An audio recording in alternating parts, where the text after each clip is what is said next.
എനിക്കില്ലേ ഇന്നെൻ്റെ ലൈഫിൽ ഏറ്റവും ഹാപ്പി ആയിട്ടുള്ളൊരു ദിവസമാണ്.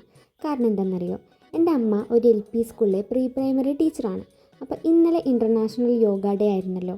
അപ്പോൾ അതിനെ സംബന്ധിച്ച് ഇന്ന് അമ്മയുടെ സ്കൂളിലെ 4ാം ക്ലാസ് വരെയുള്ള പിള്ളേർക്ക് യോഗ ക്ലാസ് എടുത്തു കൊടുക്കുമെന്ന് ചോദിച്ചു. അമ്മ ചോദിച്ചപ്പോൾ തന്നെ ഒരു സെക്കൻഡ് പോലും ആലോചിക്കാതെ ഞാൻ എസ് പറഞ്ഞു കേട്ടോ. എന്നിട്ട് ഇന്ന് ഞാൻ പോയിട്ട് അവിടുത്തെ പിള്ളേർക്ക് യോഗ ക്ലാസ് എടുത്തു കൊടുത്തു. ഞാൻ അത്ര എക്സ്പേർട്ട് അല്ലെങ്കിൽ കൂടിയും ഞാൻ പഠിച്ചതും എനിക്ക് അറിയുന്നതും വെച്ചിട്ട് അവർക്ക് ചെറിയൊരു ക്ലാസ് പോലെ കൊടുത്തു. ഞാൻ സത്യം പറഞ്ഞാൽ എനിക്ക് ഏറ്റവും ഭയങ്കര ഹാപ്പി, ഭയങ്കര പ്രൗഡായിട്ടുള്ളൊരു ദിവസമായിരുന്നു. കാരണം മുന്നേ പല അവസരങ്ങൾ കിട്ടിയിട്ടും എൻ്റെ മടിയും നാണമൊക്കെ കൊണ്ടിട്ട് ഞാനത് വേണ്ടാന്ന് വെച്ചിട്ടുണ്ട്. ഇപ്പോൾ തോന്നാം അന്ന് കിട്ടിയ ഓപ്പർച്യൂണിറ്റീസൊക്കെ ഇതുപോലെ തന്നെ ഉപയോഗിക്കാൻ പറ്റിയിരുന്നെങ്കിൽ എന്ന്. അപ്പോൾ ഇത് കാണുന്ന ആൾക്കാരോടായിട്ട് എനിക്ക് പറയാനുള്ളത്, നിങ്ങൾക്ക് എന്ത് ഓപ്പർച്യൂണിറ്റീസ് കിട്ടുകയാണെങ്കിൽ മാക്സിമം അത് ഉപയോഗിക്കാൻ നോക്കുക. പിന്നെ റിഗ്രറ്റ് അടിക്കാൻ പാടില്ല.